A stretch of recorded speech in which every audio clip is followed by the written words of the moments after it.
প্রিয় মুসলিম এবং অমুসলিম ভাই ও বোনেরা, আসসালামু আলাইকুম ওয়া রাহমাতুল্লাহি ওয়া বারাকাতুহু। এই অনুষ্ঠানে স্বাগতম। Ramzan a date with doctor Zakir. আমি আপনাদের হোস্ট ইউসুফ চেম্বার্স। আর আজকের আমাদের আলোচনার বিষয় খুবই গুরুত্বপূর্ণ, অমুসলিমদের কাছে দাওয়া দেয়া। ডক্টর জাকির, আসসালামু আলাইকুম ওয়া রাহমাতুল্লাহি ওয়া বারাকাতুহু। ওয়ালাইকুম আসসালাম রহমতুল্লাহ বারাকাতুহু। ডক্টর জাকির, আজকের এই টপিকটা আপনি এবং আমরা দুজনেই খুব পছন্দ করি। আর আমি জানি এই ব্যাপারটাতে আপনি পুরো পৃথিবী জুড়ে দারুণভাবে বিখ্যাত। আলহামদুলিল্লাহ, আল্লাহ সুবহানাহু ওয়া তাআলার করুণা রহমত আমি অসীম। নিজেকে একজন ছাত্র বলে মনে করি ইসলাম আর কম্পারেটিভ রিলিজিয়নের উপরে। তবে পৃথিবী জুড়ে অনেক মানুষ এই ব্যাপারে আপনার কথাই মেনে চলেন, অমুসলিমদের দাওয়া দেয়া। সেজন্য আমার কাছে মনে হচ্ছে যে আজকের অনুষ্ঠানটা খুবই গুরুত্বপূর্ণ আমাদের সবার জন্য। আমি আপনাকে প্রথমেই যে প্রশ্নটা করব, আর যে কোনো টপিকের বৈজ্ঞানিক বিশ্লেষণে এই প্রশ্নটা সবার আগে আসবে, সেটা হলো টপিকের সংজ্ঞা জানা। আজকের টপিক হলো দাওয়া।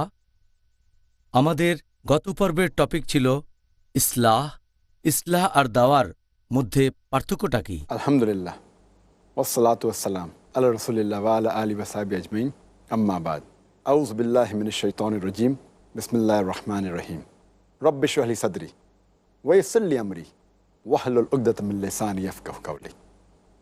যদি কিছু বলতে হয় আরবি শব্দ দাওয়া সম্পর্কে, যখন আমরা দাওয়াত শব্দটা শুনি, বিশেষ করে এই ভারতীয় উপমহাদেশে, ভারত আর পাকিস্তানে, যখনই তারা এই শব্দটা শোনে দাওয়াত, তখনই মনে মনে কল্পনা করা শুরু করে দেয় মাটন বিরিয়ানি বা চিকেন বিরিয়ানি, মনে করে লাঞ্চ পার্টির কথা। দাওয়াত এর মানে লাঞ্চ পার্টি নয়। দাওয়া বা দাওয়াত এর মানে আমন্ত্রণ জানানো।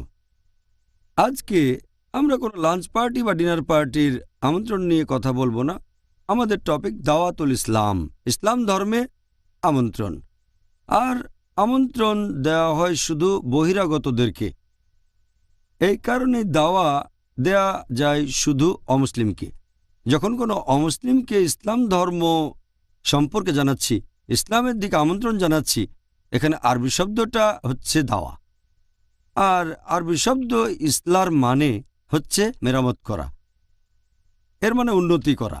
যখন ইসলাম ধর্ম সম্পর্কে বলছি কোনো মুসলিমের কাছে, ইসলাম ধর্ম সম্পর্কে আরও তথ্য জানাচ্ছি, এখানে সঠিক শব্দটা হলো ইসলাহ। যদি একটার ক্ষেত্রে আরেকটা শব্দ ব্যবহার করা হয়, তবে নির্দিষ্ট করে বলতে গেলে ইসলাহ শব্দটা বোঝানো হয় যখন কোনো মুসলিমকে ইসলাম সম্পর্কে আরও তথ্য জানাচ্ছি। আর দাওয়া শব্দটা দিয়ে বোঝানো হয় যখন আমরা কোনো অমুসলিমের সাথে কথা বলে তাকে ইসলাম ধর্মের দিকে আমন্ত্রণ জানাচ্ছি। বাহ, সুন্দর। এই উত্তরের জন্য অনেক ধন্যবাদ। শুরুটা বেশ ভালোই হলো ইনশাআল্লাহ। এখন এই দাওয়া, যার অর্থ অমুসলিমদের কাছে প্রচার করা, এটা কি আবশ্যিক নাকি এটা সুন্নত? আপনি কি বলবেন? দাওয়া দেওয়ার ব্যাপারে যদি বলতে হয়, মুসলিমদের জন্য এটা হচ্ছে ফরজ, এটা আবশ্যিক। আল্লাহ পবিত্র কোরআনে বলেছেন, সূরা আলে ইমরান অধ্যায় নম্বর 3 আয়াত নম্বর 110, কুনতুম খায়রা উম্মাতিন উখরিজাত লিন-নাস। হে মুসলিম, তোমরাই শ্রেষ্ঠ উম্মত, মানবজাতির জন্য আবির্ভূত হয়েছো। আল্লাহ আমাদের সম্মান দিয়েছেন, তিনি আমাদের বলেছেন খায়রা উম্মাহ। দায়িত্ব পালন ছাড়া সম্মান পাওয়া যায় না। যখনই কোথাও সম্মান পাবেন, সেখানে আপনাকে কিছু দায়িত্ব পালন করতে হবে। যেমন ধরেন, কোনো স্কুলে প্রিন্সিপাল অন্য সব টিচারদের চেয়ে বেশি সম্মান পান, আবার টিচার একজন কেরানির চেয়ে বেশি সম্মান পান। একইভাবে প্রিন্সিপালের দায়িত্ব একজন টিচারের চেয়ে অনেক বেশি, আবার টিচারের দায়িত্ব কেরানির চেয়ে বেশি। দায়িত্ব পালন না করলে সম্মান পাওয়া যাবে না। কোরআনের আয়াতে আল্লাহ সুবহানাহু ওয়া তাআলা আমাদের সম্মান দিয়েছেন, আমাদের বলেছেন খায়রা উম্মাহ, অর্থাৎ শ্রেষ্ঠ উম্মত। আমাদের দায়িত্ব পালন করতে হবে না? উত্তরটা দেয়া আছে এই আয়াতেই। আল্লাহ বলেছেন, তা'মুরুনা বিল মা'রুফি ওয়া তানহাউনা আনিল মুনকার ওয়া তু'মিনুনা বিল্লাহ। কারণ তোমরা সৎ কাজের নির্দেশ দাও, অসৎ কাজে নিষেধ করো, আর আল্লাহকে বিশ্বাস করো। আল্লাহ আমাদের খায়রা উম্মাহ সম্বোধন করেছেন, এর কারণ আমরা সৎ কাজের নির্দেশ দেই, অসৎ কাজে নিষেধ করি, আল্লাহকে বিশ্বাস করি। যদি আমরা সৎ কাজের নির্দেশ না দেই, অসৎ কাজে নিষেধ না করি, দাওয়া না দেই, তাহলে খায়রা উম্মাহ হওয়ার যোগ্য নই, আমরা মুসলিম হওয়ার যোগ্য নই। এটা ফরজ কাজ, বাধ্যতামূলক যে প্রত্যেক মুসলিম দাওয়া দেবে। আর পবিত্র কোরআনে অনেক আয়াতে কথা বলা হয়েছে, অনেক সহিহ হাদিসও বলছে যে দাওয়া দেওয়া হচ্ছে ফরজ। সময় কম, তাই বিস্তারিত বলছি না। এই টপিকের উপর একটা লেকচার দিয়েছি, দাওয়া আর ডিস্ট্রাকশন। আমি এখানে পবিত্র কোরআনের আরেকটা সূরার কথা বলবো। আল্লাহ পবিত্র কোরআনে বলেছেন সূরা আল আসর অধ্যায় নম্বর 103 আয়াত 1 থেকে 3, ওয়াল আসর ইন্নাল ইনসানা লাফি খুসর ইল্লাল্লাযিনা আমানু ওয়া আমিলুস সলিহাতি ওয়া তাওয়াসাউ বিল হাক্কি ওয়া তাওয়াসাউ বিস সাবর।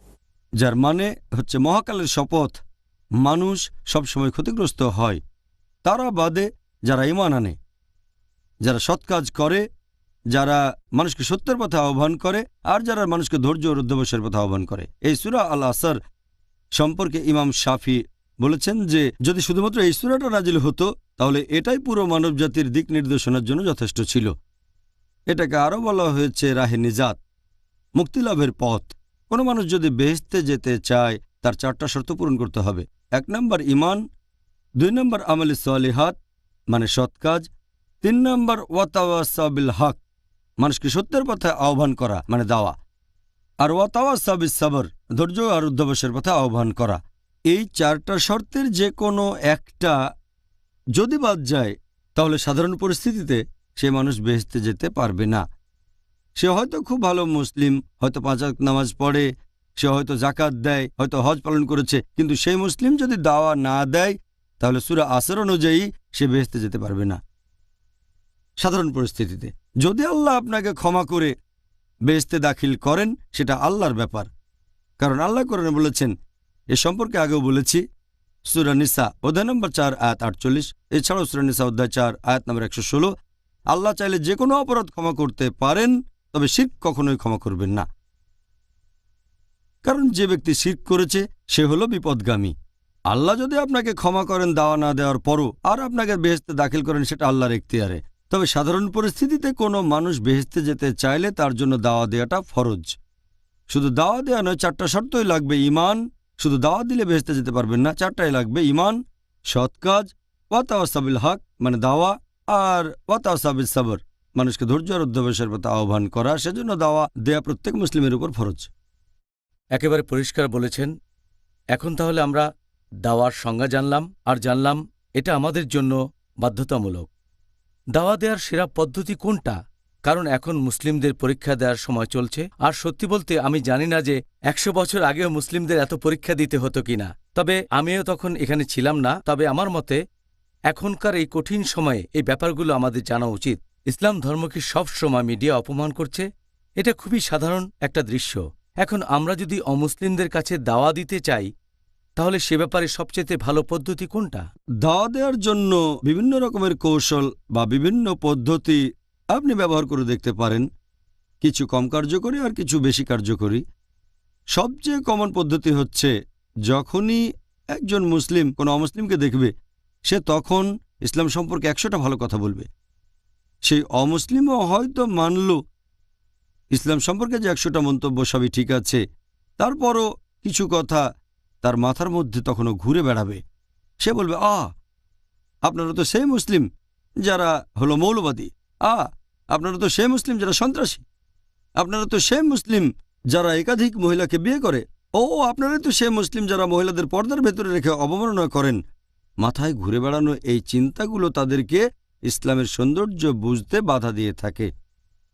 সেজন্য আমি কোনো অমুসলিমকে দেখলে তাকে সরাসরি জিজ্ঞেস করি, প্রথমে তাকে প্রশ্ন করি, আপনার মতে ইসলাম ধর্মের সমস্যাগুলো কি কি? সে আপনি যতটুকু জানেন, হতে পারে ভুল বা সঠিক, আপনার মতে ইসলাম ধর্মের সমস্যাগুলো কি কি? আরও আপনাকে অভয় দিচ্ছি, ইসলামের সমালোচনা করতে পারেন, ইসলামকে আক্রমণ করতে পারেন, কোরআনের সমালোচনা করতে পারেন। এভাবে তাকে অভয় দিই যে আপনি চাইলে যে কোনো প্রশ্ন করতে পারেন, যে তার মত অনুযায়ী ইসলাম ধর্মের সমস্যাগুলো কি কি। আর অভয় দেওয়ার পরে সেই মুসলিম 4-5টা প্রশ্ন করবে। গত 15 বছরের বেশি সময় আমি দাওয়ার ফিল্ডে আছি। আমি দেখেছি যে ইসলাম ধর্ম সম্পর্কে অমুসলিমদের এরকম 20টার মতো খুবই কমন প্রশ্ন আছে। আর যখন কোনো অমুসলিমকে জিজ্ঞেস করছি যে তার মতে ইসলাম ধর্মের সমস্যা কি, সে 4টা কি 5টা প্রশ্ন করবার, আপনারা দেখবেন যে সেই প্রশ্নগুলো এই 20টা প্রশ্নের মধ্যে আছে। এখন এই 20টা কমন প্রশ্ন আবার তাদের মনে আসলো কোত্থেকে? মিডিয়া যেভাবে ইসলামকে তুলে ধরে তার ভিত্তিতেই বিভিন্ন সময়ে অমুসলিমদের মনে এই প্রশ্নগুলো এসেছে। আজকে আপনারা দেখবেন আন্তর্জাতিক মিডিয়া, আন্তর্জাতিক খবরের কাগজ, আন্তর্জাতিক ম্যাগাজিন, আন্তর্জাতিক রেডিও ব্রডকাস্ট স্টেশন, আন্তর্জাতিক স্যাটেলাইট চ্যানেল, সেখানে ইসলাম ধর্মকে ভুলভাবে প্রচার করা হচ্ছে। তারা ইসলাম সম্পর্কে মিথ্যে খবর তুলে ধরছে। মিডিয়া ইসলামকে কিভাবে তুলে ধরছে তার ভিত্তিতেই এই 20টা কমন প্রশ্ন বিভিন্ন সময়ে অমুসলিমদের মনে উদয় হয়েছে। 15-20 বছর আগে এই 20টা প্রশ্ন ছিল একটু আলাদা। হয়তো 10-15 বছর পরে এই প্রশ্নগুলো আবার বদলে যাবে। মিডিয়া যেভাবে ইসলামকে তুলে ধরছে তার ভিত্তিতে অমুসলিমদের মনে এই প্রশ্নগুলো জন্ম নিয়েছে। আমি সবসময় বলি, যদি প্রত্যেক মুসলিম এই সব প্রশ্নের উত্তর দিতে পারে যুক্তির সাহায্যে, অকাট্যভাবে এবং আধুনিক বিজ্ঞানের সাহায্যে, কোরআন হাদিস আর অন্যান্য ধর্মগ্রন্থের রেফারেন্স দিয়ে, তাহলে অমুসলিমরা ইসলাম গ্রহণ না করলেও অন্তত তাদের মনের ইসলাম সম্পর্কে বিদ্বেষটা কিছুটা কমাতে পারবেন। এটা সবচেয়ে সেরা পদ্ধতি। আমি এই টপিকের উপর একটা বই লিখেছি, অমুসলিমদের করা কমন প্রশ্নগুলোর উত্তর। যদি প্রশ্নগুলোর উত্তর মনে রাখেন, ইনশাআল্লাহ অমুসলিমদের মনে ইসলাম সম্পর্কে যে বিদ্বেষ আছে সেটা দূর করতে পারবেন। ইনশাআল্লাহ, সুন্দর বলেছেন। দর্শকরাও এতে যথেষ্ট উপকৃত হবেন। আপনি আমাদের অনেক কিছু জানালেন দাওয়া সম্পর্কে। আলহামদুলিল্লাহ, আশা করি আমরা যেন দাওয়ার ক্ষেত্রে এগিয়ে যেতে পারি ইনশাআল্লাহ। আপনি এই অমুসলিমদের কাছে দাওয়া দেওয়ার ব্যাপারে যতটা জানেন, পবিত্র কোরআনে অমুসলিমদের কাছে দাওয়া দেওয়ার ব্যাপারে কি কি ধরনের উপদেশ দেওয়া হয়েছে? কথা আগেও বলেছি, পবিত্র কোরআনের অনেক আয়াতে দাওয়া সম্পর্কে কথা বলা হয়েছে। অনেক আয়াতে বিভিন্ন পদ্ধতি আছে। তবে আমার মতে অমুসলিমদের কাছে দাওয়া দেওয়ার যে মাস্টার কি, এটা সূরা আলে ইমরান অধ্যায় নম্বর 3 আয়াত নম্বর 64 বলা হয়েছে, কুল ইয়া আহলাল কিতাব, বলো হে কিতাবীগণ, তাআলু ইলা কালিমাতিন সাওয়াইন বাইনানা ওয়া বাইনাকুম, এসো সেই কথায় যা আমাদের ও তোমাদের মধ্যে এক। প্রথম সাদৃশ্যটা কি? আল্লা না'বুদা ইল্লাল্লাহ, আমরা আল্লাহ সুবহানাহু ওয়া তাআলা ব্যতীত অন্য কারো ইবাদত করব না। ওয়ালা নুশরিকা বিহি শাইয়্যান, আমরা অন্য কাউকে তার শরীক করব না। ওয়ালা ইয়াত্তাখিযা বা'দুনা বা'দান আরবাবান মিন দুনিল্লাহ, আমরা আমাদের মধ্য থেকে অন্য কাউকে আল্লাহ ব্যতীত রব হিসেবে গ্রহণ করব না। ফাইন তাওয়াল্লাউ, যদি তারা মুখ ফিরিয়ে নেয়, ফাকুলু শাদু, বলো তোমরা সাক্ষী থাকো বিআন্না মুসলিমুন, যে আমরা মুসলিম, আল্লাহ তাআলার কাছে আত্মসমর্পণ করি। পবিত্র কোরআনের এই আয়াতটা যদিও বলছে আহলে কিতাবদের কথা, তবে এটা বলা যায় যে কোনো অমুসলিমকে। বলা হয়েছে, তাআলু ইলা কালিমাতিন সাওয়াইন বাইনানা ওয়া বাইনাকুম, এসো সেই কথা যা আমাদের ও তোমাদের মধ্যে এক। প্রথম সাদৃশ্যটা কি? আল্লা না'বুদা ইল্লাল্লাহ, আমরা আল্লাহ ব্যতীত কারো ইবাদত করব না। তাহলে সবচেয়ে গুরুত্বপূর্ণ বিষয় যেটা আমরা অমুসলিমদেরকে জানাবো সেটা হলো তাওহীদ সম্পর্কে ধারণা, আল্লাহর একত্ববাদ সম্পর্কে ধারণা। আলোচনা শুরুর আগে তাকে প্রশ্ন করতে পারেন তার মতে ইসলামের সমস্যা কি আর কোন ব্যাপারে সে আগ্রহী। তবে এখানে মূল উদ্দেশ্যটা হচ্ছে আপনি তাকে শিরক করতে বারণ করবেন, বিশ্বাস করবেন এক আল্লাহ তাআলাকে, তাওহীদ। তাওহীদের ছায়ায় যদি না আসেন তাহলে দেওয়া হবে মূল্যহীন। অন্য বিষয় দিয়ে শুরু করতে পারেন, বৈজ্ঞানিক আবিষ্কার বা যেটা তাকে আকৃষ্ট করতে পারে, সাহিত্য অথবা ইতিহাস। তবে যদি তাকে তাওহীদের ধারণা না দেন, আল্লাহর একত্ববাদের কথা না বলেন, তাহলে দেওয়া হবে মূল্যহীন। আপনি তার শিরক করাকে বাধা দেবেন। সেজন্য আমি কোরআনের এই আয়াতটাকে বলি দাওয়া দেয়ার মাস্টার কি। কোরআনে আরও আয়াত আছে, যেমন সূরা নাহল অধ্যায় নম্বর 16 আয়াত নম্বর 125 বলা হয়েছে, উদু ইলা সাবিলি রাব্বিকা বিল হিকমা ওয়াল মাউযিজাতিল হাসানা ওয়াজাদিলুম বিল্লাতি আহসান, মানুষকে তোমার প্রতিপালকের কথা আহ্বান করো, সদুপদেশ ও হিকমত দ্বারা তাদের সাথে তর্ক করো, তাদের যুক্তি দেখাও সবচেয়ে উত্তম ও গ্রহণযোগ্য পন্থায়। এখানে আল্লাহ তাআলা আমাদের বলেছেন যে তোমরা দাওয়া দেবে হিকমা আর হুসনার সাথে, সবচেয়ে উত্তম আর গ্রহণযোগ্য পন্থায়। ওহ মাশাআল্লাহ, জাযাকাল্লাহ খায়ের, সুন্দর বলেছেন। এখন আপনি আমাদেরকে কি বলবেন হিন্দু ভাই বোনদের কাছে কিভাবে দাওয়া দেব? হিন্দুদের কাছে দাওয়া দেওয়ার কথা যদি বলেন, এখানেও সে মাস্টার কি। সূরা ইমরান অধ্যায় নম্বর 3 আয়াত 64, তাআলু ইলা কালিমাতিন সাওয়াইন বাইনানা ওয়া বাইনাকুম, এসো সেই কথা যা তোমাদের ও আমাদের মধ্যে এক। প্রথম সাদৃশ্য কি? আল্লা না'বুদা ইল্লাল্লাহ, যে আমরা এক আল্লাহ ব্যতীত অন্য কারো উপাসনা করি না। যদি কোনো হিন্দুকে জিজ্ঞেস করেন, কোনো সাধারণ হিন্দুকে, যে আপনি কতজন ঈশ্বরে বিশ্বাস করেন, কেউ বলবে 3 জন, কেউ বলবে 100 জন, কেউ বলবে 1000, আবার কেউ হয়তো বলবে যে সে বিশ্বাস করে 33 কোটি দেবদেবীকে। তবে যদি প্রশ্নটা করেন কোনো জ্ঞানী হিন্দুকে, যিনি তাদের ধর্মগ্রন্থ ভালো করে পড়েছেন, তিনি বলবেন যে হিন্দুদের উচিত কেবলমাত্র একজন ঈশ্বরে বিশ্বাস করা। সাধারণ হিন্দুরা যে ফিলোসফিতে বিশ্বাস করে সেটা হচ্ছে প্যান্থেইজম। প্যান্থেইজম মানে, সাধারণ হিন্দুরা মানে যে সবকিছু ঈশ্বর। গাছ ঈশ্বর, সূর্য ঈশ্বর, চাঁদ ঈশ্বর, তারপর মানুষ ঈশ্বর, সাপও ঈশ্বর। আমরা মুসলিমরা বিশ্বাস করি যে সবকিছু হলো ঈশ্বরের। ঈশ্বর শব্দের পর একটা শব্দ আছে এর। সবকিছুর মালিক হলেন ঈশ্বর। সূর্যের মালিক ঈশ্বর, চাঁদের মালিক ঈশ্বর, গাছের মালিক ঈশ্বর, মানুষের মালিক ঈশ্বর, সাপের মালিকও ঈশ্বর। তাহলে মুসলিম আর হিন্দুদের মধ্যে প্রধান পার্থক্যটা হচ্ছে সাধারণ হিন্দুরা মানে যে সবকিছু ঈশ্বর, আমরা মুসলিমরা বিশ্বাস করি যে সবকিছু হলো ঈশ্বরের। ঈশ্বর তারপরে এর যোগ করতে হবে। তাহলে প্রধান পার্থক্য হচ্ছে এই এর শব্দটা। আমরা যদি এর শব্দটার সমাধান করতে পারি, হিন্দু আর মুসলিম আমরা একতাবদ্ধ হব। সেটা করব কিভাবে? তাআলাউ ইলা কালিমাতিন সাওয়াইন বাইনানা ওয়া বাইনাকুম। এসো সেই কথায় যা আমাদের ও তোমাদের মধ্যে এক। যদি আপনি হিন্দুদের বিভিন্ন ধর্মগ্রন্থ পড়ে দেখেন, এটা আছে ছান্দোগ্য উপনিষদে, অধ্যায় নম্বর 6, অনুচ্ছেদ 2, পরিচ্ছেদ 1। একম এভিদিত্যম। ঈশ্বর কেবলমাত্র একজন, দ্বিতীয় কেউ নেই। এরপর আবারও বলা হয়েছে শ্বেতাসূত্র উপনিষদে, অধ্যায় নম্বর 6, অনুচ্ছেদ 9, নাচাস্তি কাসেজ জনিতানা চদীপা। মহান ঈশ্বর, তার কোনো প্রভু নেই, তার কোনো বাবা মা নেই। সর্বশক্তিমান ঈশ্বর, তার উপরে কেউ নেই, তার কোনো বাবা নেই, তার কোনো মা নেই। এরপর আরও আছে শ্বেতাসূত্র উপনিষদে, অধ্যায় নম্বর 4, অনুচ্ছেদ 19, না তস্য প্রতিমা আস্তি। মহান ঈশ্বর, তার কোনো প্রতিমা নেই। প্রতিমা একটা সংস্কৃত শব্দ, যার মানে সর্বশক্তিমান ঈশ্বর, তার কোনো ইমেজ নেই, তার কোনো ফটোগ্রাফ নেই, তার কোনো ভাস্কর্য নেই, তার কোনো পেইন্টিং নেই। সর্বশক্তিমান ঈশ্বর, তার কোনো রকম প্রতিমূর্তি নেই। আর হিন্দু ধর্মগ্রন্থের মধ্যে সবচেয়ে বেশি যেটা পড়া হয় সেটা ভগবদ্গীতা। এটা ভগবদ্গীতায় আছে, অধ্যায় 7, অনুচ্ছেদ 20, জাগতিক আশা আকাঙ্ক্ষা। যেসব মানুষের বিচার বুদ্ধিকে কেড়ে নিয়েছে তারা নকলেশ্বরের পূজা করে। তার মানে যেসব মানুষ আসলে বস্তুবাদী তারা নকলেশ্বরের উপাসনা করে। কিছু কমিউনিটিতে এটাকে বলা হয়েছে মূর্তি পূজা করা। আর হিন্দু ধর্মগ্রন্থগুলোর মধ্যে সবচেয়ে পবিত্র, সবচেয়ে খাঁটি হচ্ছে বেদ। বেদ আছে মোট 4টা, ঋগ্বেদ, যজুর্বেদ, সামবেদ আর অথর্ববেদ। এটা আছে যজুর্বেদে, অধ্যায় নম্বর 32, অনুচ্ছেদ 3, না তস্য প্রতিমা আস্তি। সর্বশক্তিমান ঈশ্বরের কোনো প্রতিমা নেই। প্রতিমার ব্যাপারে আগে বলেছি, এর মানে সর্বশক্তিমান ঈশ্বরের কোনো ইমেজ নেই, কোনো ভাস্কর্য নেই, কোনো ফটোগ্রাফ নেই, তার কোনো পেইন্টিং নেই। ঈশ্বরের উপরে এগুলো আরোপ করা যাবে না। আর এটার উল্লেখ আছে যজুর্বেদে, অধ্যায় 40, অনুচ্ছেদ 8, সর্বশক্তিমান ঈশ্বর হলেন নিরাকার এবং বিশুদ্ধ।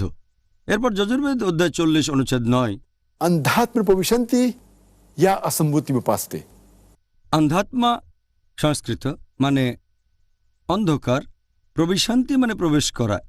এর মানে তারা অন্ধকারে প্রবেশ করছে যারা আসাম্বুতির পূজা করে। আসাম্বুতি মানে প্রাকৃতিক বস্তু, যেমন আগুন, পানি, বাতাস। এরপর বলা হয়েছে তারা আরও বেশি অন্ধকারে প্রবেশ করছে যারা সাম্বুতির পূজা করে। এখানে সাম্বুতি মানে মানুষের তৈরি জিনিস, যেমন টেবিল, চেয়ার, মূর্তি ইত্যাদি। অনুচ্ছেদটা বলছে যারা প্রাকৃতিক জিনিসের পূজা করে, যেমন আগুন, পানি, বাতাস, তারা অন্ধকারে প্রবেশ করছে। তারা আরও বেশি অন্ধকারে প্রবেশ করছে যারা বানানো জিনিসের পূজা করে। আর বেদগুলোর মধ্যে সবচেয়ে সেরাটা হচ্ছে অথর্ববেদ। এটা আছে অথর্ববেদে, গ্রন্থ নম্বর 20, অনুচ্ছেদ 58, পরিচ্ছেদ 3, देव महा अस्ति। নিশ্চয়ই সর্বশক্তিমান ঈশ্বর মহান। এখন এই সবগুলো বেদের মধ্যে সবচেয়ে পবিত্র আর সবচেয়ে বিশুদ্ধ হচ্ছে ঋগ্বেদ। ঋগ্বেদে বলা হয়েছে, গ্রন্থ নম্বর 1, অনুচ্ছেদ 164, পরিচ্ছেদ 46, एकम सत्य विप्र बहुधा वेदांते। সত্য একটাই, ঈশ্বর একজন, তবে জ্ঞানীরা তাকে ডেকে থাকেন বিভিন্ন নামে। তার মানে সর্বশক্তিমান ঈশ্বরের অনেক নাম আর বৈশিষ্ট্য আছে। আর শুধুমাত্র ঋগ্বেদেই গ্রন্থ নম্বর 2, অনুচ্ছেদ 1, এখানে সব মিলিয়ে সর্বশক্তিমান ঈশ্বর 33টা নামের কথা বলা হয়েছে। এটা উল্লেখ আছে ঋগ্বেদে, গ্রন্থ নম্বর 8, অনুচ্ছেদ 1, পরিচ্ছেদ 1, माच दिन दी संसद। একমাত্র তার উপাসনা করা যিনি সত্যিকারের ঈশ্বর। এরপর আছে ঋগ্বেদে, গ্রন্থ নম্বর 6, অনুচ্ছেদ 46, পরিচ্ছেদ 16, या एक इतमुश्ती ही। ঈশ্বর কেবল একজন, শুধু তার উপাসনা করো। আর হিন্দুইজমের ব্রহ্মসূত্র যেটা एकम ब्राह्म देवता नास्ते नैना नास्ते किंचन, भगवान एक ही है, दूसरा नहीं है, नहीं है, नहीं है, जरा भी नहीं है। ঈশ্বর কেবলমাত্র একজন, দ্বিতীয় কেউ নেই, আর কেউ নেই, আর কেউ নেই, আর কোথাও কেউ নেই। তাহলে এভাবে তুলনামূলকভাবে চিত্র তুলে ধরবেন, সাদৃশ্যগুলো নিয়ে কথা বলবেন। একজন হিন্দুকে আপনি বোঝাবেন তার ধর্মগ্রন্থ দিয়েই যে তাদের উচিত এক ঈশ্বরে বিশ্বাস করা, মানে তৌহিদ, আর উচিত আল্লাহ তাআলার কাছাকাছি আসা। বিস্তারিত জানতে এই টপিকের উপর আমার লেকচার দেখেন, similarities between Islam and Hinduism. সেখানে অনেক সাদৃশ্য নিয়ে এই কথা বলেছি, বিভিন্ন রকম বিষয় নিয়ে। আর এখানেও মাস্টার কি কোরআনের এ আয়াত, तालो इला कलमतिन सवाइम बैनना व बैनकुम। এসো সেই কথায় যা আমাদের ও তোমাদের মধ্যে এক। আমি এখানে সবচেয়ে গুরুত্বপূর্ণ সাদৃশ্যটা নিয়ে বললাম, অর্থাৎ তৌহিদ। ওহ ডক্টর জাকির, এটা বিশ্বাস করতেই কষ্ট হচ্ছে যে হিন্দুরা আমাদের মতো করে আল্লাহর ইবাদত করছে না। অবাক লাগছে। আর আপনিও বললেন সুবহান আল্লাহ। আমি বলতে পারবো না আপনি কতগুলো রেফারেন্স দিয়েছেন, এরকম নিশ্চয় আরও অনেক আছে। হিন্দুদের বেদ বা গীতায় অনেক রেফারেন্স আছে, এগুলোর মাধ্যমে আমরা হিন্দু ভাই বোনদেরকে উৎসাহিত করতে পারি যাতে করে তারা সঠিক পথে আসতে পারে, সত্যের ধর্ম ইসলামের পথে, ইনশাআল্লাহ। জাযাকাল্লাহ খায়ের। এবারের প্রশ্ন, একজন খ্রিস্টানের কাছে আপনি কিভাবে দাওয়া দেবেন? সেই খ্রিস্টানকে কিভাবে বিশ্বাস করাবেন যে তৌহিদ অর্থাৎ আল্লাহ কেবলমাত্র একজন, আর আমি জানি যে এটাই তাদের জন্য অনুসরণ করার সঠিক পথ? আমাদের ব্যবহার করতে হবে মাস্টার কি। সূরা আলে ইমরান অধ্যায় নম্বর 3 আয়াত 64। तालो इला कलमतिन सवाइम बैनना व बैनकुम। এসো সেই কথায় যা আমাদের ও তোমাদের মধ্যে এক। প্রথম সাদৃশ্যটা কি? अल्लाह नाबुदु इल्लल्लाह, যে আমরা আল্লাহ ব্যতীত কারো উপাসনা করব না। কোনো খ্রিস্টানের সাথে দেখা হলে আমি তাকে বলবো যে ইসলাম হচ্ছে একমাত্র অখ্রিস্টান ধর্ম যেখানে যীশুখ্রিস্ট বা ঈসা আলাইহিস সালামকে নবী বলে আমাদের মানতেই হবে। সেই মুসলিম আসলে মুসলিম নয় যে যীশুখ্রিস্টকে নবী বলে বিশ্বাস করে না। আমরা মানি যীশুখ্রিস্ট বা ঈসা আলাইহিস সালাম আল্লাহ সুবহানাহু ওয়া তাআলা প্রেরিত একজন রাসূল ছিলেন। আমরা মানি যে তিনি হলেন মসিহ অর্থাৎ খ্রিস্ট। আমরা মানি যে তিনি অলৌকিকভাবে জন্মেছিলেন কোনো পুরুষের হস্তক্ষেপ ছাড়াই।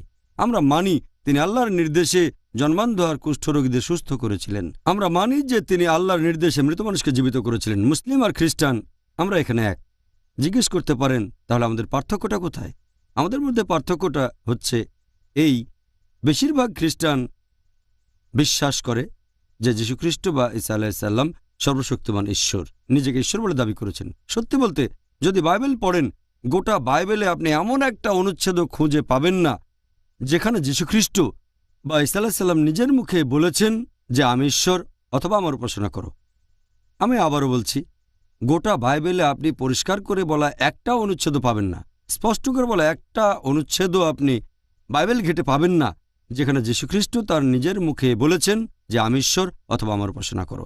সত্যি বলতে যদি বাইবেল পড়েন, যীশুখ্রিস্ট তার নিজের মুখে যেটা বলেছেন, গসপেল অফ জন অধ্যায় নম্বর 14 অনুচ্ছেদ 28, আমার পিতা আমার চেয়ে মহান। গসপেল অফ জন অধ্যায় নম্বর 10 অনুচ্ছেদ 29, আমার পিতা সবার চেয়ে মহান। গসপেল অফ ম্যাথিউ অধ্যায় নম্বর 12 অনুচ্ছেদ 28, আমি ঈশ্বরের আত্মার সাহায্যে শয়তানকে তাড়িয়ে দিই। গসপেল অফ লুক অধ্যায় নম্বর 11 অনুচ্ছেদ 20, আমি ঈশ্বরের আঙুলের সাহায্যে শয়তানকে তাড়িয়ে দিই। গসপেল অফ জন অধ্যায় নম্বর 5 অনুচ্ছেদ 30, আমি আমার নিজের থেকে কিছু করতে পারি না, আমি যেমন শুনি তেমন বিচার করি, আমার বিচার সঠিক, কারণ আমি নিজের ইচ্ছা পূরণ করি না, আমার পিতার ইচ্ছা পূরণ করি। যদি কেউ বলে নিজের ইচ্ছা পূরণ করি না, ঈশ্বরের ইচ্ছা পূরণ করি, সে একজন মুসলিম। যীশুখ্রিস্ট বা ঈসা আলাইহিস সালাম বাইবেল অনুযায়ী ছিলেন একজন মুসলিম। এরপর আরও আছে বুক অব অ্যাক্টস অধ্যায় নম্বর 2 অনুচ্ছেদ 22, হে ইসরায়েলবাসী তোমরা সবাই শোনো, নাজারেথ শহরের যিশু তোমাদের মধ্যে ঈশ্বর কর্তৃক মনোনীত একজন মানুষ, ঈশ্বর তাকে দিয়ে অনেক অলৌকিক কাজ করাবে না, তোমরা তার সাক্ষী থাকবে। ঈশ্বর কর্তৃক মনোনীত মানুষ, সে অনেক অলৌকিক কাজ করবে, ঈশ্বর তাকে দিয়ে করাবেন, তোমরা তার সাক্ষী থাকবে।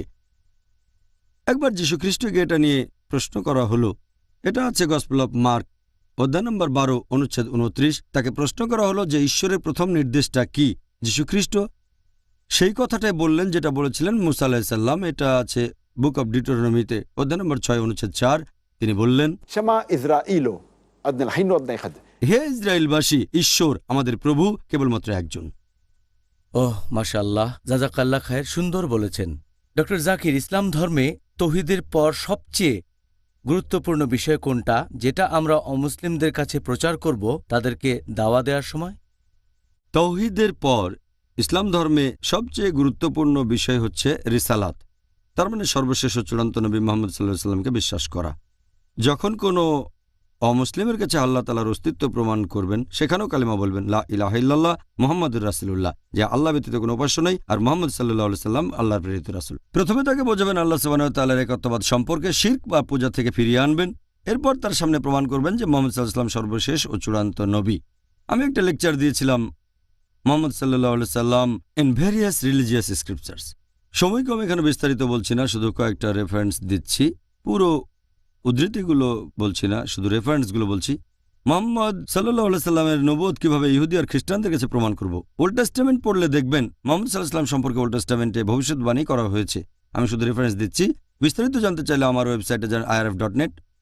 মুহাম্মদ সাল্লাল্লাহু আলাইহি সাল্লাম সম্পর্কে ভবিষ্যৎবাণী এটা আছে বুক অব ডিউটেরোনমিতে অধ্যায় 18 অনুচ্ছেদ 18, বুক অব ডিউটেরোনমি অধ্যায় 18 অনুচ্ছেদ 19, বুক অব আইজায়া অধ্যায় 29 অনুচ্ছেদ 12, সং অব সলোমন অধ্যায় 5 অনুচ্ছেদ 16। নবী মুহাম্মদ সাল্লাল্লাহু আলাইহি সাল্লামের নাম উল্লেখ করা হয়েছে ওল্ড টেস্টামেন্টে সং অব সলোমন অধ্যায় 5 অনুচ্ছেদ 16। এছাড়াও নবী মুহাম্মদের কথা আছে নিউ টেস্টামেন্টে অনেক অনুচ্ছেদে, আমি এখানে কয়েকটা বলছি। নবী মুহাম্মদ সাল্লাল্লাহু আলাইহি সাল্লামের ব্যাপারে ভবিষ্যদ্বাণী করা হয়েছে গসপেল অব জন অধ্যায় 14 অনুচ্ছেদ 16, গসপেল অব জন অধ্যায় 15 অনুচ্ছেদ 26, গসপেল অব জন অধ্যায় 16 অনুচ্ছেদ 7, গসপেল অব জন অধ্যায় 16 অনুচ্ছেদ 12 থেকে 14। এরকম অনেক ভবিষ্যদ্বাণী। আর কোরআনও একই কথা বলছে। সূরা আরাফ অধ্যায় নম্বর 7 আয়াত নম্বর 157, তারা অনুসরণ করে নিরক্ষর নবীকে, যার কথা উল্লেখ আছে তাওরাত ও ইনজিলে। এরপর আল্লাহ আরও বলেছেন সূরা সাফ অধ্যায় নম্বর 61 আয়াত নম্বর 6, যে যীশুখ্রিস্ট বা ঈসা আলাইহিস সালাম মরিয়মের পুত্র বনী ইসরায়েলকে বলেছিলেন, আমি আল্লাহর তরফ থেকে এসেছি বনী ইসরায়েলের নবী হিসেবে। আমি পূর্বের তাওরাতকে সমর্থন করছি আর সুসংবাদ দিচ্ছি আরেকজন রাসূল আসবেন, তার নাম হবে আহমদ। আমরা জানি তিনি শান্তিতে থাকুন, এটা মুহাম্মদ সাল্লাল্লাহু আলাইহি সাল্লামের আরেকটা নাম। এবার আপনি হিন্দুদের কিভাবে বোঝাবেন? অনুসারীর দিক থেকে পৃথিবীর তৃতীয় বৃহত্তম ধর্ম হিন্দুইজম, সংখ্যায় 1 নম্বরে খ্রিস্টান ধর্ম, দ্বিতীয় ইসলাম আর তৃতীয় হিন্দুইজম। পালন করার দিক থেকে অবশ্যই ইসলাম 1 নম্বরে। আপনি যদি হিন্দু ধর্মগ্রন্থগুলো পড়েন, সেখানেও কয়েকশো অনুচ্ছেদ পাবেন বিভিন্ন হিন্দু ধর্মগ্রন্থে যেখানে মুহাম্মদ সাল্লাল্লাহু আলাইহি সাল্লামের কথা বলা হয়েছে। আমি শুধু রেফারেন্সগুলো বলছি যেখানে ভবিষ্যদ্বাণীটা আছে। মুহাম্মদ সাল্লাল্লাহু আলাইহি সাল্লামের উপর ভবিষ্যদ্বাণী করা হয়েছে ভবিষ্যপুরাণায় পর্ব 3 খণ্ড 3 অধ্যায় 3 অনুচ্ছেদ 5 থেকে 7। এছাড়াও উল্লেখ করা হয়েছে ভবিষ্যপুরাণায় পর্ব 3 খণ্ড 3 অধ্যায় 3 অনুচ্ছেদ 10 থেকে 27। এছাড়াও বলা হয়েছে কুন্টাব সুক্তায় মানে অথর্ববেদে গ্রন্থ নম্বর 20 অনুচ্ছেদ 127 পরিচ্ছেদ 1 থেকে 14। এছাড়াও বলা হয়েছে অথর্ববেদে গ্রন্থ নম্বর 20 অনুচ্ছেদ 21 পরিচ্ছেদ 6। এছাড়াও আছে অথর্ববেদে গ্রন্থ নম্বর 20 অনুচ্ছেদ 21 পরিচ্ছেদ 7। নবী মুহাম্মদ সাল্লাল্লাহু আলাইহি সাল্লামের কথা আছে ঋগ্বেদে গ্রন্থ নম্বর 1 অনুচ্ছেদ 53 পরিচ্ছেদ 9। আর এভাবে আমি অনেক রেফারেন্স দিতে পারি। এরকম গুরুত্বপূর্ণ একটা হচ্ছে কল্কি অবতার সম্পর্কে ভবিষ্যদ্বাণী। এটা আছে কল্কি পুরাণায় অধ্যায় নম্বর 2 অনুচ্ছেদ 5 অনুচ্ছেদ 7 অনুচ্ছেদ 9 অনুচ্ছেদ 11 অনুচ্ছেদ 15। এখানে সবকিছু একেবারে বিস্তারিত বর্ণনা দেওয়া হয়েছে। যেমন ধরেন মুহাম্মদ সাল্লাল্লাহু আলাইহি সাল্লামের বাবা, তাকে এখানে বলা হচ্ছে বিষ্ণু ইয়াস, অনুবাদ করলে হবে আল্লাহর দাস, আরবি করলে আব্দুল্লাহ, তার মানে মুহাম্মদ সাল্লাল্লাহু আলাইহি সাল্লামের বাবা। আমাদের নবীর মায়ের নাম আমেনা, অর্থাৎ যে সব সময় শান্তিতে থাকে। বলা হয়েছে তিনি জন্ম নেবেন শান্তির শহরে, তার মানে মক্কা। তিনি জন্ম নেবেন এই শহরের প্রধান ব্যক্তির ঘরে, তার মানে কুরাইশ গোত্রে জন্ম নেবেন। তার থাকবে 4 জন ঘনিষ্ঠ সহচর, তার মানে খোলাফায়ে রাশেদিন। আরও আছে অনেক, যুদ্ধক্ষেত্রে ফেরেশতা সাহায্য করবে। এর উপর একটা লেকচার দিয়েছি মুহাম্মদ সাল্লাল্লাহু আলাইহি ওয়াসাল্লাম ইন হিন্দু স্ক্রিপচার্স। এভাবে আপনি একজন হিন্দুকে বোঝাতে পারেন, বৌদ্ধকেও বোঝাতে পারেন যে মুহাম্মদ সাল্লাল্লাহু আলাইহি ওয়াসাল্লামের নাম আছে বৌদ্ধ ধর্মগ্রন্থে, পার্সি ধর্মগ্রন্থে, পৃথিবীর অন্যান্য ধর্মগ্রন্থও আছে। প্রথমটা তাওহীদ আর দ্বিতীয়টা হচ্ছে মুহাম্মদ সাল্লাল্লাহু আলাইহি সাল্লাম। সাল্লাল্লাহু আলাইহি সাল্লাম। সুবহানাল্লাহ। এই উত্তরের মাধ্যমে আমরা অনেক কিছু জানতে পারলাম। আর আমরা পরবর্তীতে কোনো এক সময় আমরা অন্যান্য কিছু ধর্ম নিয়ে আলোচনা করব। এখানে যেমন প্রথমে আলোচনা করলাম খ্রিস্টান ধর্ম নিয়ে, তারপর হিন্দুইজম, তারপর অন্যান্য ধর্ম, যে এই অমুসলিম ভাইবোনদের কিভাবে বোঝাবো তাদের জাতি, ধর্ম, বর্ণ যাই হোক না কেন, যে আমরা সবাই ইবাদত করব আল্লাহ সুবহানাহু ওয়া তাআলার। আল্লাহ তাআলা যেন সঠিক পথে পরিচালিত করেন ইনশাআল্লাহ। আপনি বললেন যে কোরআনের ৩ নম্বর অধ্যায় ৬৪ আয়াত, আপনার মতে এটাই হলো মাস্টার কি বা মূল চাবিকাঠি অমুসলিমদের কাছে দাওয়া দেওয়ার ক্ষেত্রে। এই আয়াতটা কিভাবে ব্যবহার করব যখন আমরা দাওয়া দেব কোনো নাস্তিককে? পবিত্র কোরআনের সূরা আল ইমরান বলছে, তাআলাউ ইলা কালিমাতিন সাওয়াইন বাইনা বাইনাকুম, এসো সেই কথায় যা আমাদের ও তোমাদের মধ্যে এক। প্রথম সাদৃশ্যটা কি? আল্লাহ না'বুদা ইল্লাল্লাহ। আমরা আল্লাহ ব্যতীত কারো উপাসনা করি না। এই মাস্টার কি নাস্তিকের বেলায় কিভাবে ব্যবহার করব? এটা মাস্টার কি হলে তো অমুসলিমদের সবার ক্ষেত্রে এটা কাজ করবে। সেই অমুসলিম কোনো ধর্ম আর ঈশ্বরে বিশ্বাস করতে পারে, নাও করতে পারে। এখন একজন নাস্তিককে কিভাবে আমি দাওয়া দেব? আমি প্রথমে যেটা করব, কোনো নাস্তিককে দেখলে তাকে অভিনন্দন জানাবো। ভাবতে পারেন নাস্তিককে অভিনন্দন জানাবো কেন? এর কারণ হচ্ছে বেশিরভাগ মানুষ অন্ধভাবে বিশ্বাস করে, অন্ধভাবে তাদের বাপদাদাকে অনুসরণ করতে থাকে। কেউ খ্রিস্টান কারণ তার বাবা খ্রিস্টান, কেউ হিন্দু কারণ তার বাবা হিন্দু, আবার অনেকে মুসলিম কারণ তাদের বাবা মুসলিম। এখানে এই নাস্তিক চিন্তা করেছে তার বাবার হয়তো একটা ধর্মীয় পরিচয় আছে, কিন্তু সে বলে আমি এমন ঈশ্বরকে মানি না যে দুর্বল, যার ক্ষুধা লাগে, যাকে হত্যা করা যায়, এজন্য সে ঈশ্বরে বিশ্বাস করে না। এই নাস্তিককে আমি অভিনন্দন জানাবো, তার কারণ হচ্ছে সে অলরেডি ইসলামী ধর্মবিশ্বাসের শাহাদার অর্ধেক বলে ফেলেছে, লা ইলাহা, কোনো উপাস্য নেই। এখন আমাকে প্রমাণ করতে হবে ইল্লাল্লাহ, আল্লাহ ব্যতীত, সেটা আমি করবো ইনশাআল্লাহ। অন্য মুসলিমের জন্য আমার কাজটা প্রায় দ্বিগুণ। প্রথমে তাদের সামনে প্রমাণ করতে হবে তারা যে ঈশ্বরের উপাসনা করে সেটা ভুল। তারপর তাদের সামনে প্রমাণ করব যে আল্লাহ সুবহানাহু ওয়া তাআলা আছেন, আর এখানে অর্ধেক কাজ হয়ে গেছে। সে অলরেডি বলে ফেলেছে কোনো উপাস্য নেই, লা ইলাহা। তাহলে সে ইসলামী ধর্মবিশ্বাসের শাহাদার প্রথম অংশ অলরেডি বলে ফেলেছে। আমার অর্ধেক কাজ হয়ে গেছে, আমাকে এখন বাকি অংশ প্রমাণ করতে হবে, মানে ইল্লাল্লাহ। আর তারপরে মুহাম্মদ রাসূলুল্লাহ, মুহাম্মদ সাল্লাল্লাহু আলাইহি ওয়াসাল্লাম আল্লাহর রাসূল। আর আমি একটা লেকচার দিয়েছি, is the Quran God's word. এই লেকচারে আমি দেখিয়েছি যে কিভাবে নাস্তিকের কাছে আল্লাহ সুবহানাহু ওয়া তাআলার অস্তিত্ব প্রমাণ করব। এখানে সময় কম, বিস্তারিত বলছি না, তবে বিজ্ঞান দিয়ে প্রমাণ করতে পারেন। আমি কয়েকটা পয়েন্টের কথা বলছি। একজন নাস্তিককে প্রশ্ন করেন, তাকে কোনো একটা যন্ত্র দেখালেন যেটা পৃথিবীর কোনো মানুষ আগে দেখেনি। তাকে প্রশ্ন করেন যে আপনাকে আগে কোন মানুষটা এ ব্যাপারে সঠিকভাবে বলতে পারবে যে যন্ত্রটা কিভাবে কাজ করে? সে একটু চিন্তা করে আপনাকে বলবে এটার স্রষ্টা। কিছু নাস্তিক বলবে উৎপাদনকারী, কেউ হয়তো বলবে আবিষ্কারক, আবার কেউ বলবে কারিগর। যে যাই বলুক, এরকমই কিছু একটা। এই উত্তরটা আপনি মাথায় রাখেন। তারপর সে নাস্তিককে আপনি প্রশ্ন করেন, আর নাস্তিকরা বিশ্বাস করে বিজ্ঞান, আল্লাহ তাআলার অস্তিত্বকে বিশ্বাস করে না। এবার তাকে প্রশ্ন করেন আমাদের এই বিশ্বজগৎ সৃষ্টি হলো কিভাবে? সে তখন উত্তর দেবে যে 15-20 বছর আগে বা 10-15 বছর আগে বেশ কয়েকজন বিজ্ঞানী মিলে ব্যাখ্যা দিয়েছেন কিভাবে বিশ্বজগৎ সৃষ্টি হয়েছে। তারা এটাকে বলে বিগ ব্যাং। প্রথমে ছিল একটা ছোট্ট বিন্দু, তারপর একটা বিস্ফোরণ হলো, এতে করে সৃষ্টি হলো গ্যালাক্সি, সৃষ্টি হলো নক্ষত্র, সূর্য, আর আমাদের বসবাসের পৃথিবী। এবার জিজ্ঞেস করেন এটা কবে জানতে পেরেছেন? সে হয়তো বলবে 30 বছর আগে, 40 বছর আগে। তখন তাকে বলবো আপনি এখানে যে বিগ ব্যাংয়ের কথা বললেন, এটার কথা বলেছে কোরআন প্রায় 1400 বছর আগে। সূরা আম্বিয়া অধ্যায় নম্বর 21 আয়াত নম্বর 30 বলা হয়েছে, আওয়ালাম ইয়ারাল্লাযিনা কাফারু, অবিশ্বাসীরা কি ভেবে দেখে না আন্নাস সামাওয়াতি ওয়াল আরদা কানাত রাতকান ফাতাকনাহুমা, আকাশমণ্ডলী ও পৃথিবী ওতপ্রোতভাবে জড়িত ছিল, আমি তাদের পৃথক করলাম। আপনি যে বিগ ব্যাংয়ের কথা বলছেন সেটা পবিত্র কোরআন 1400 বছর আগে বলে দিয়েছে। এ কথা কে বলতে পারে? সে হয়তো বলবে মিলে গেছে, তর্ক করবেন না, বলে যান। এরপর প্রশ্ন করেন আমাদের যে এই পৃথিবী আসলে তার আকারটা কেমন? সে নাস্তিক তখন বলবে যে পৃথিবী বর্তুলাকার। আমরা এটা কবে জানতে পেরেছি? সে তখন বলবে এই তো কয়েকদিন আগে, 50 বছর আগে, 100 বছর আগে, 200 বছর আগে। যে ব্যক্তি প্রথম আবিষ্কার করেছিলেন যে পৃথিবী বর্তুলাকার 1579 সালে, তিনি জাহাজে করে পৃথিবী ঘুরে এসেছিলেন। আর কোরআন বলছে 1400 বছর আগে। সূরা নাজিয়াত অধ্যায় নম্বর 79 আয়াত নম্বর 30। ওয়াল আরদা বাদা যালিকা দাহাহা, এবং তারপর আমি পৃথিবীকে করলাম ডিম্বাকৃতি। আরবি শব্দ দাহাহা, এর একটা অর্থ বিস্তৃত, আরেকটা হচ্ছে ডিম্বাকৃতি। আমরা এখন জানি যে পৃথিবী ফুটবলের মতো গোলাকার নয়, এটা হচ্ছে আসলে বর্তুলাকার, পূর্ব পশ্চিমে কিছুটা চাপা।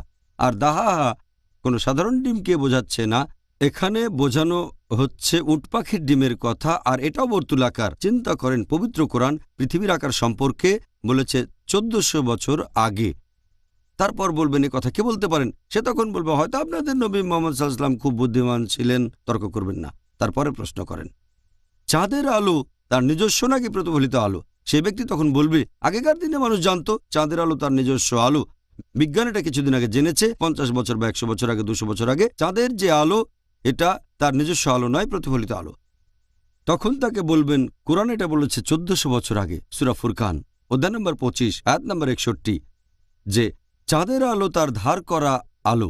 এটাকে বলা হয়েছে নূর বা মুনির, এটা হলো প্রতিফলিত আলো। এ কথা 1400 বছর আগে কে বলতে পারেন?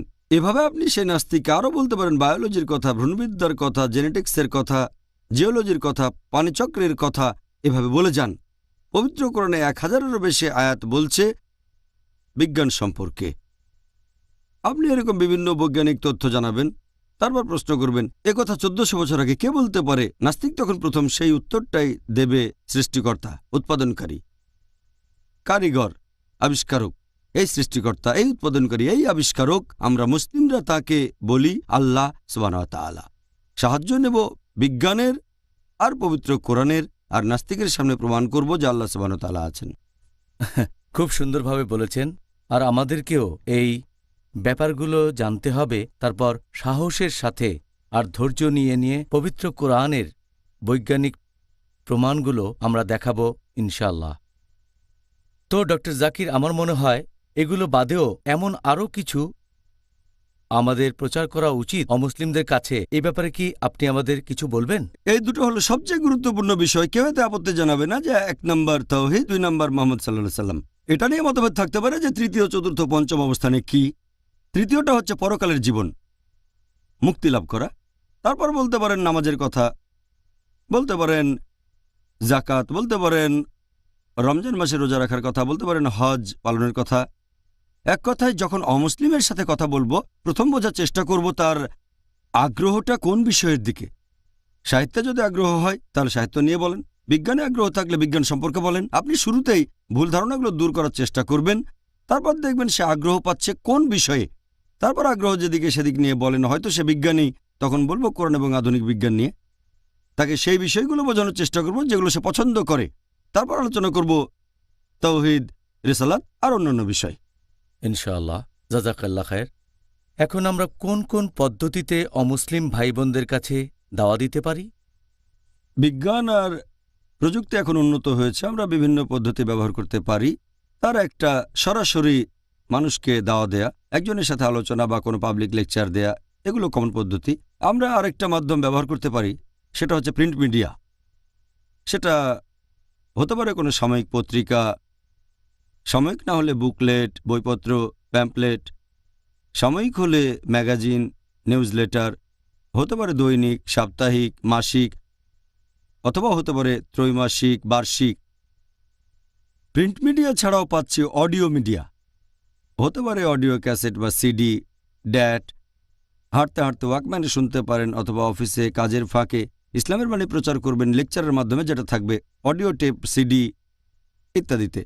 ব্যবহার করতে পারেন একজন মানুষের ক্ষেত্রে, অথবা কোনো অফিসে যেখানে লোকজন আছে, অথবা পার্টি বা ফাংশনে প্রচার করেন রেডিওর মাধ্যমে। ব্যাপ্তিটা বড় হবে। তৃতীয় হলো ভিডিও মিডিয়া, হতে পারে video cassette, video tape, CD, DVD. আরও উপরের স্তরে হতে পারে কেবল টিভি অথবা স্যাটেলাইট চ্যানেল। চতুর্থ হলো ইন্টারনেট বা ইনফরমেশন টেকনোলজি।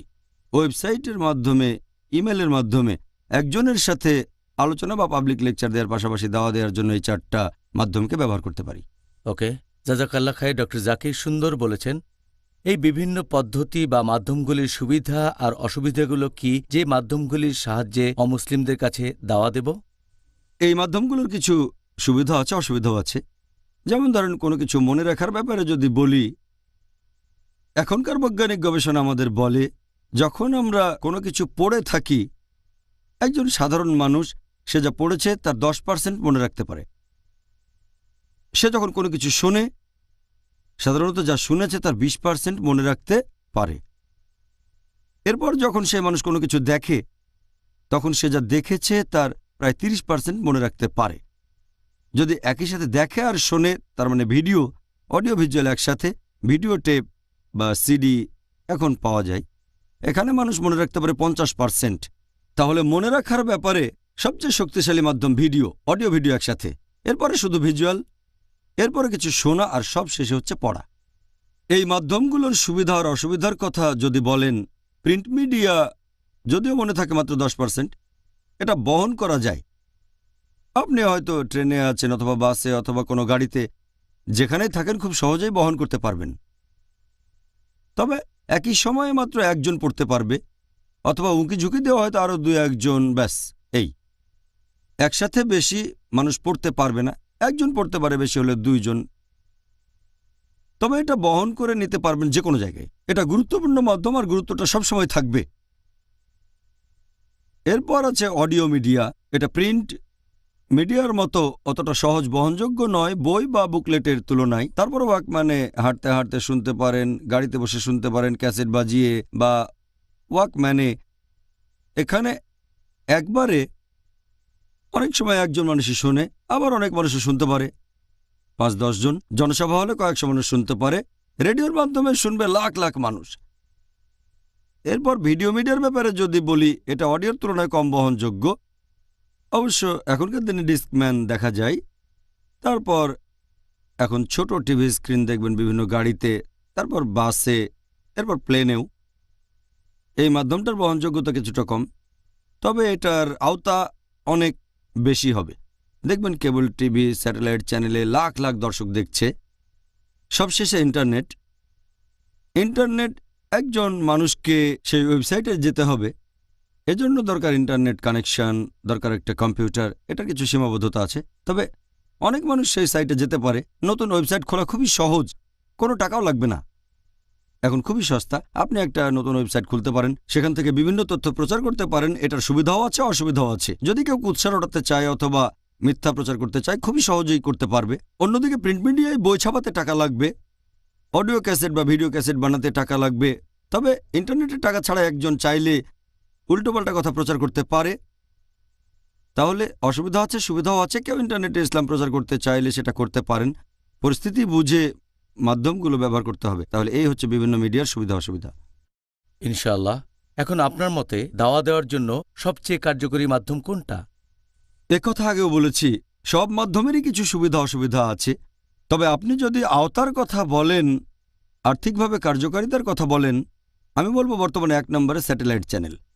প্রত্যেক মাধ্যমেরই কিছু সুবিধা আর অসুবিধা আছে, আমি বলছি না অন্য সবগুলো বন্ধ করে দেব। তবে আওতার দিক থেকে দেখলে আপনি যদি স্যাটেলাইট চ্যানেলের ব্যাপারে বলেন, এটা লাখ লাখ মানুষের কাছে পৌঁছে দিতে পারে। একজন লোক যদি কোনো পাবলিক লেকচার দিতে আসে, হয়তো অমুসলিম, সে হয়তো হাজারো দর্শকের সামনে ঠিকভাবে কথাই বলতে পারবে না। যদি কেউ লেকচার দেয়, কতজন মানুষ আসবে? 100, কয়েকশো, 1000, 2000, 10,000, কতজন? আমার লেকচারে সবচেয়ে বেশি দর্শক হয়েছিল 10 লাখ মানুষ। এমন ঘটনা প্রত্যেকদিন ঘটে না, এমনিতে সাধারণত 1 লাখ হয়। তবে স্যাটেলাইট চ্যানেলের মাধ্যমে লাখ লাখ দর্শকের কাছে পৌঁছে দিতে পারবেন, আলহামদুলিল্লাহ, লাখ লাখ মানুষ। আর এখন আলহামদুলিল্লাহ বর্তমানে গড়পড়তায় পিস টিভি পৌঁছে গেছে প্রায় 7 কোটি দর্শকের কাছে বর্তমানে। আর ইনশাআল্লাহ আশা করছি এই রমজান মাসে আমাদের দর্শকের সংখ্যা আরও কয়েক গুণ বাড়বে। এই পরিসংখ্যানটা 6 মাস আগের প্রায়। পুরো পৃথিবী জুড়ে আলহামদুলিল্লাহ আমরা এখন 200টারও বেশি দেশে আছি। গত 15 বছর ধরে IRF এর দাওয়া দেওয়ার ক্ষেত্রে অর্জন যা করেছে, আর পিস টিভি মাত্র 1 বছরে আলহামদুলিল্লাহ আমরা যত দূর পৌঁছে গেছি, দর্শক যত বেড়েছে, এটার অর্জন গত 15 বছরের অর্জনের চেয়ে অনেক বেশি। তাহলে স্যাটেলাইট চ্যানেলের কার্যকারিতা অনেক বেশি। আর খরচের কথাটা যদি আপনি চিন্তা করেন, যে টাকা ব্যয় হয়েছে সেটাকে পিস টিভির দর্শকের সংখ্যা দিয়ে ভাগ দেন, সেটা হয়তো মাসে মাত্র 5 সেন্টের মতো। এখন হয়তো দর্শক প্রতি 2 সেন্টেরও কম হয়ে যাবে। সেটা দারুণ সস্তা, খুবই অল্প, সেজন্য এটার কার্যকারিতা বেশি। সুবহানাল্লাহ। জাযাকাল্লাহ খাইর ডক্টর জাকির। দাওয়ার উপরে এই ক্র্যাশ কোর্সের জন্য রমজান মাসে দাওয়া দেয়া, এতে করে উপকার পেয়েছেন আমাদের পিস টিভির দর্শক ভাই বোনেরা, আর পাশাপাশি আমিও। মুসলিম অমুসলিম ভাই ও বোনেরা, আপনাদের সবাইকে অনেক ধন্যবাদ। আশা করি আজকের এই তথ্যগুলি আপনারা কাজে লাগাবেন। আবার দেখা হবে আগামীকাল ইনশাআল্লাহ। আর সেদিন আমাদের আলোচনার টপিক হবে কাজা রোজা, ফিদিয়া, এবং রোজার কাফারা। দেখা হবে আগামীকাল। আসসালামু আলাইকুম ওয়া রাহমাতুল্লাহি ওয়া বারাকাতুহু।